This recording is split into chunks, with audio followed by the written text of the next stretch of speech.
Vairāk nekā 40,000 Ziemassvētku zvaigžņu uzziedējušas Sedumu dārzniecībā, liecinot par tuvojošos adventa laiku. Ideāla poncetī šajā gadījumā ir tā, pilnīgi plakans, 3 ziedi, tas ir standarts. Šis ir perfekts, ideāls no 10/10. Kopumā dārzniecībā ir 11 poinsetīju šķiriņu dažādās krāsās un formās. Cilvēki vairāk jau uz tām sarkanajām pavelkas, vai ne? Īstenībā Ne? 99% sarkanais. Visiem patīk, oi, cik skaisti balta, un tāpat tās paņems mājās sarkano. Lai svētkos varētu baudīt zvaigžņu krāšņumu, tās sāk audzēt jau jūlija sākumā. Process ir sarežģīts, bet ļoti svarīga ir pieredze, kuru mēs esam ieguvuši gada gaitā. Dārzniecība Ziemassvētku zvaigznes audzē jau 15 gadus un ir vienīgā Latvijā, kas to dara tik lielos apjomos vairumtirdzniecībai. Nav viegls biznes. Viņš ir tikpat skaists, tikpat arī grūts. Turklāt Sedumu ziediem tikpat kā nav konkurences, jo salīdzinājumā ar, piemēram, Holandas audzētājiem viņi var nodrošināt gan labu cenu, gan ļoti labu kvalitāti.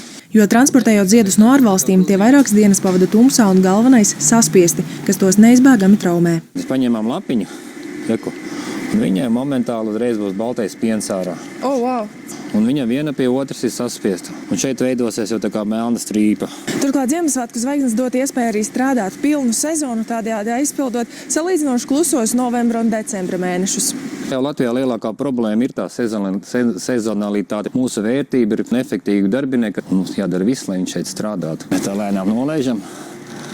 Skaisti? Burvīgi.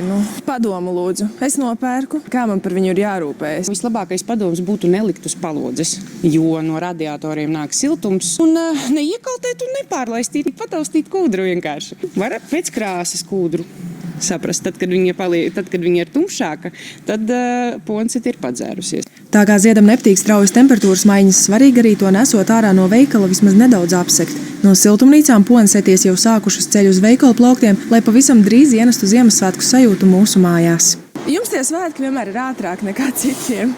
Ar ziediem. Mēs pirmie nosinām svētkus, un pēc tam visi pārējie. Jau tuvākajā laikā Ziemassvētku zvaigznes siltumnīcās nomainīs pavasaris, kad februārī šeit uzplaukstēja 300,000 tulpju. Ramona Veckalņa, Dāvis Veckalniņš, 360 ziņas.